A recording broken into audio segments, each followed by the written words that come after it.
Wait, we don't have a coach. There is no future. Matt, Matt, does anyone else not have a coach? No. Oh no. We don't have a coach, Matt. The good thing is there's tons of coaches out there, Justin. No, it's March. We don't have a coach. But Urban Meyer's Oh. just sitting on his yacht. Maybe he's getting the itch again.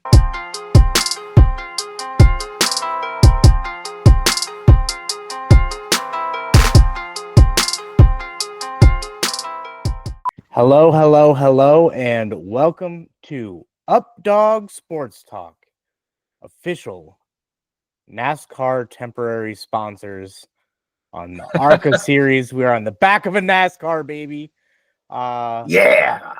That you heard is from Justin McGovern, as always. What's up, dude? Hey, we are thrilled to be on a NASCAR. If you have not been following along on our social medias, make sure you are. We'll be hyping this up a little bit more tomorrow as well. But that is not why you're here tonight, as much as we really want to talk about this. We are here to continue our college football season review series. We are a podcast that prides in talking about everyone in college football. So we have covered the SEC, the Big Ten, the Independents, the Pac-12, the Big 12, and the ACC. And now we are on to what really sets us apart from any other podcast you listen to. We are ready to cover the American, the Sun Belt, and MACTION in the exact same way. Yeah. And if you're new to the channel, we were founded in COVID, and we got sick and tired of bigger networks focusing solely on the LeBron Jameses, the LA Lakers, the LA Dodgers, the Tom Brady's back then, just the top players and teams in each league. We want to represent everybody, so we try to spend as close to an equal amount of time on everybody as we can. Hence why we're doing all these grades, so we can spend the same amount of time on every team. So yeah, we are here today to talk football. Justin, what conference are we starting off with? MACTION. We are very much huge MACTION enjoyers here on this program, so we have been looking forward to this. Forgive us for going long, because we are already going pretty long, and we know more about the MAC than most shows do, so good luck. The Akron Zips, we opened up with them. Akron, they have a good coach in place, and just they went 4-8 again. This is one of the few programs in the conference that invest, more heavily into basketball, which, by the way, good news for them. Number one seed in the MAC tournament, and only one conference loss. Definitely the favorite to make the NCAA tournament there. So good news, Akron fans. Basketball's going well. But yeah, they invest more heavily in basketball, kind of leaving football in the back burner almost as a result. They went 4-8. Is this just the ceiling for Akron football? Is 4-8 it? Probably, but I give them a C- because if you actually look at their early season, they played at Ohio State, at Rutgers, at South Carolina, and then they had to face Ohio and Bowling Green, and Western Michigan was kind of near the top of the conference as well. So they had a rough stretch of it. So I'm not going to penalize them too much for facing too many great teams. But C-, I mean, I can't give them better than that. Yeah. I mean, you took my exact thoughts. I gave them a C- as well. Just, would have liked to see them break through the bowl game, but I mean, what do you want to see them do? It's just tough schedules. they have less football resources than a lot of other programs in the MAC, and yeah, they just couldn't get it done. Next, we look at the Ball State Cardinals.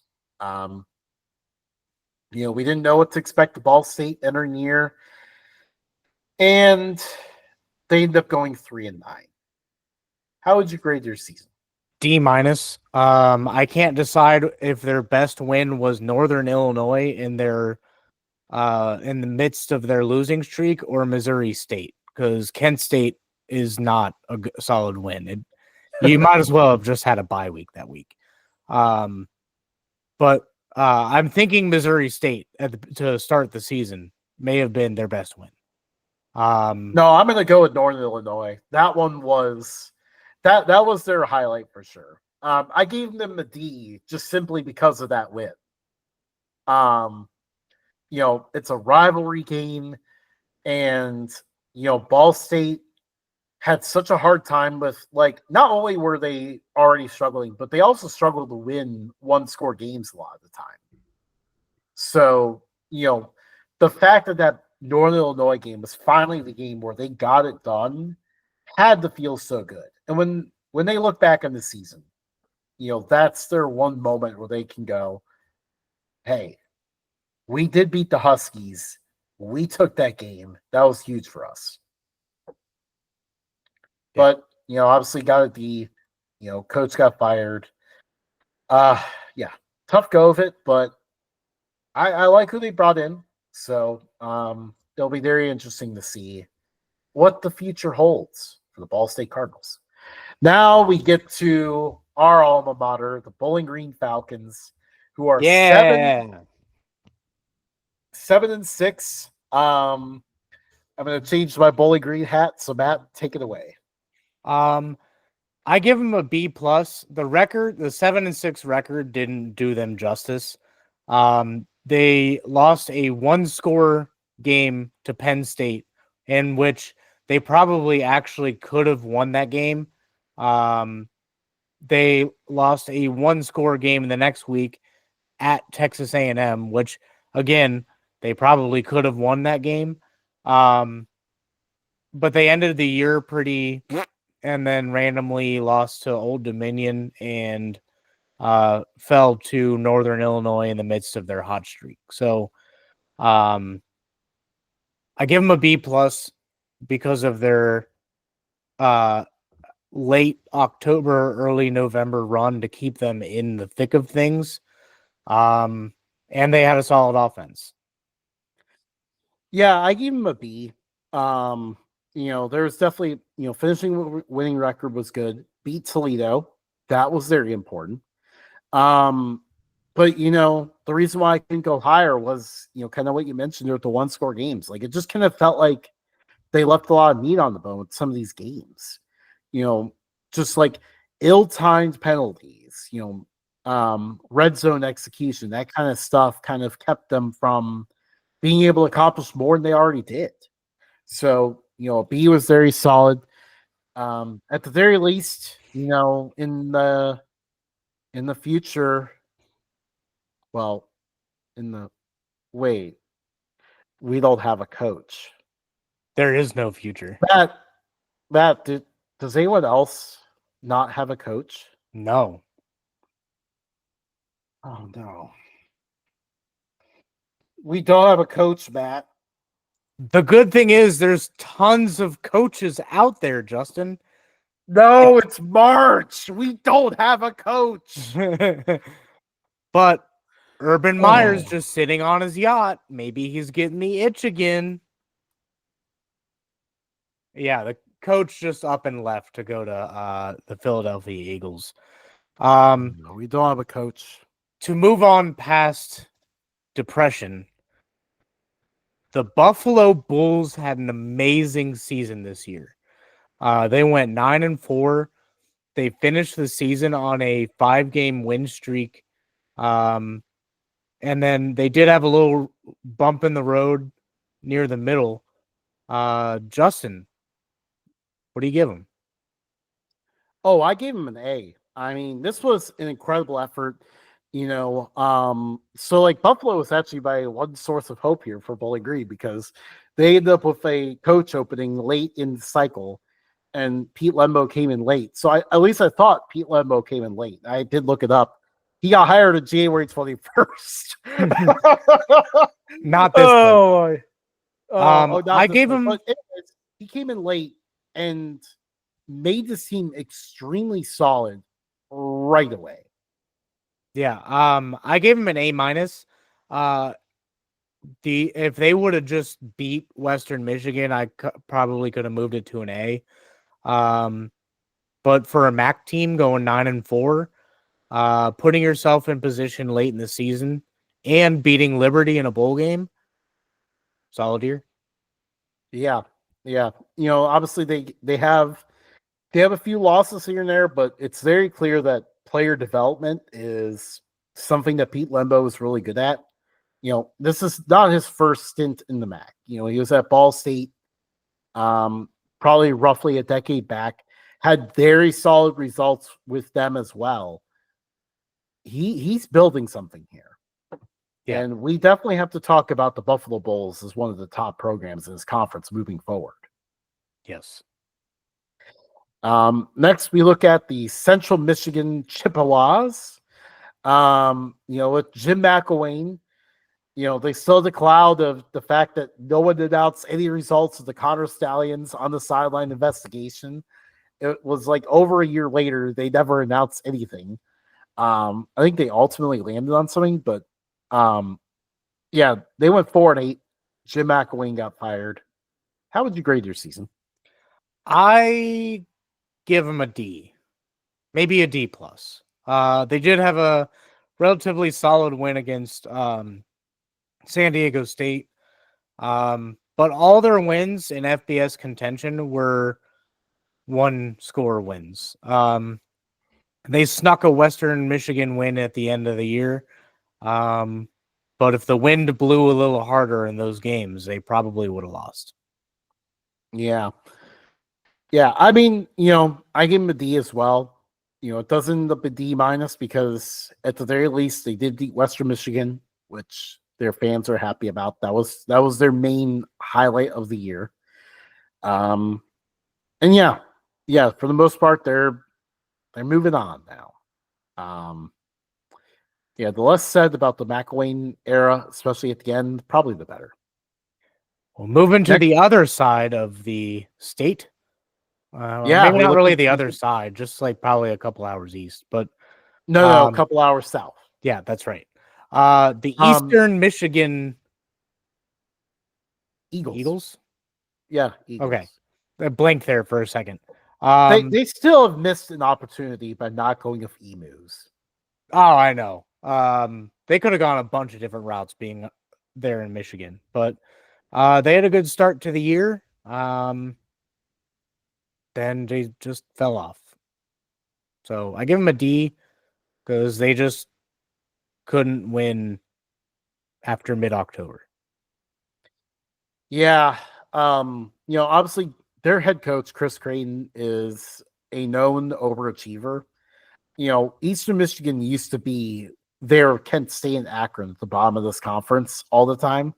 And at the very least, he's gotten them up above that. But honestly, this year was kind of one of the rare times where I was disappointed in one of his teams. They had that strong start. It was like, this team might compete for the MAC. Well, I wasn't even thinking about the bowl game. I was just thinking, they could compete for the MAC, and then they never won again. Ended up missing out on the bowl game in the end. That was very disappointing. I give him a C minus for it. Speaking of teams that never won again, the Kent State Golden Flashes. I give them an F, and I don't even know how many minuses I put on there. I just held down the the key until it just felt appropriate. Winless. They suck. Bleak times in northeastern Ohio. Not only did they go winless, they may have been the worst FBS team of all time. I mean, they were not close in almost all of their losses. They lost to a St. Francis team that currently doesn't even have a football conference. And not only that, St. Francis, the week before beating Kent State, St. Francis lost to Dayton, a team in the state that doesn't even offer scholarships for football. That team could not beat Dayton, but they beat Kent State the following week. I mean, we saw Bill Connolly's number like 764 rankings where he ranks every single college program in every division on computer rankings, and Kent State was ranked below like D3 programs. They were so bad. Yeah. We can move on now just to quit punching the bag here, but it was astounding to see what happened here because this may have been the worst FBS team of all time. Next, we look at the Miami Redhawks. Ended the season with a ton of promise. A lot of people wondered maybe if with some upset wins, maybe they could crash the college ball playoff. Almost certainly we're looking like a team could win the MAC. And then the season kind of started and they struggled a little bit. Opened 0-3, and we're staring at 0-4 in the face against UMass before coming back and pulling off the win there. And then from that point, they kind of took off and went back to doing their thing. They went 9-5. How would you grade your season? I give them a what I put B+. I give I give them a B+ because they faced Northwestern, and say what you want about Northwestern, they are a Big Ten team. They didn't have a facility. You had to play in an open air stadium with nothing blocking lake effect wind, with which Northwestern had been practicing for all off season. Then you play Cincinnati, your arch rival, and Cincinnati just bested them this year. And then you lose to Notre Dame. Probably should not have had as close of a game against UMass, and then lost to a solid Toledo team, and then pretty much won out until they got absolutely blown out by Ohio in the conference championship. So give them a B+. Their expectations were really high. It actually looked like they could have gone, maybe not Cincinnati or Notre Dame, definitely not Notre Dame, but maybe not Cincinnati. But it looked like they probably could have beaten everybody else. Yeah, I gave them a B+ as well.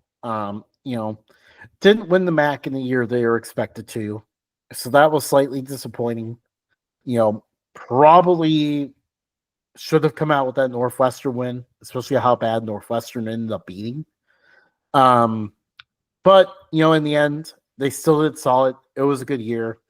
Won their bowl game, so that was good as well. Very solid B+. Next, we look at the Northern Illinois Huskies. This is a wild team because they found themselves in a lot of one-score games. Obviously, there's the famous headline, they upset Notre Dame. But then, this team the rest of the year was very bizarre. Matt, I'll let you give your grade, and then I can kind of mention a little bit about it. I give them a C+. I'm going to change that to a B-. You beat Notre Dame. You had a few one-score games, but you had a solid end of the year. Yeah. Yeah, it was just like, they beat Notre Dame, and it really felt like, as a result, like they were capable of more. And they really were. Like, they at one point in the year, I think they were 5-5, even though they had had a better success rate than all of their opponents. Like, they let a lot of games they probably should have had slip away a little bit. My stat was probably not correct because I think Miami was the only team that like thoroughly beat them. And that was the 5th loss, so maybe it was like 4-4. But they outgained Buffalo, lost that game in overtime. We're moving up and down the field. The NC State couldn't finish drives, lost that one. Let the Ball State game slip away at the last moment. Obviously, we talked about that one earlier, but like they just had these frustrating losses that kind of got away from them a little bit. I still give them B plus because that win was huge. Won their bowl games, so that was a great moment as well. But it could have been more. They really could have accomplished more. Yeah. Next, we look at the Ohio Bobcats. This team had the amazing season. Yep. It didn't really start out that way either. Like it wasn't obvious early on, but then they got hot and they won the MAC for the first time since 1968. Yeah. I give them an A plus. Their losses were to Syracuse, Kentucky, and Miami. And the Miami one, they got revenge a few weeks later in the conference championship game. So kudos to Ohio. You had one hell of a year. Yeah. Yeah. What a season for the Bobcats. I mean, I can't say any better myself. I gave them an A plus as well. When you break that long of a streak, you deserve the A plus. Well done, Bobcats. And then to top it all off, they finished the season, they wrapped it up in the bowl game by beating Conference USA champion Jacksonville State. So, great effort there. Their head coach shockingly left immediately after the MAC championship to Charlotte, but the offensive coordinator kept everyone around.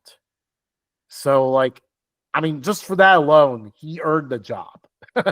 So he'll be keeping this thing going. Don't expect the Bobcats to fall off. All right. Next, we look at the Toledo Rockets. They ended up going 8-5. Was 2024 a bit of a disappointment for Toledo? Maybe a little bit. I give them a C plus. They did lose to Buffalo, their arch rival, Bowling Green, Ohio, and then randomly took a loss to Akron. What's funny about the MAC website is they don't have it updated on what they did against Pitt, even though they beat Pitt. So it's really funny that they didn't update that. Actually, since they beat Pitt, I may move that to a B plus or a B minus. There you go. Okay, so as you talked there, you got your grade up to mine. I gave them a B minus. Obviously there's those frustrating moments. Losing the Battle of I-75 never feels good, especially when you point a rocket at the other campus. The loss to Akron was just one of those very late November games where just nothing goes your way. I mean, nothing at all went Toledo's way in that game. That game was just problem after problem after problem. It just looked like the most miserable experience out there. And then, they turned it around with the high of that bowl win over Pitt, that wild, fun bowl win, which is what ultimately boosted my grade. Winning that one the way they did was a ton of fun. Gathered a lot of headlines because a lot of people were watching these bowl games. So I think, that was a great positive way to end it for Toledo. The other time they caught headlines was when they blasted Mississippi State in Starkville. That was another point that, Mississippi State was a bad team, but it was a point that looked good. So, there's some good moments, but just a few too many down moments as well. Finally, we wrap this up with the Western Michigan Broncos. Second-year head coach, kind of just looking to build some things a little bit. There weren't really any expectations for them, but they end up 6-7. Yeah, I gave them a C plus.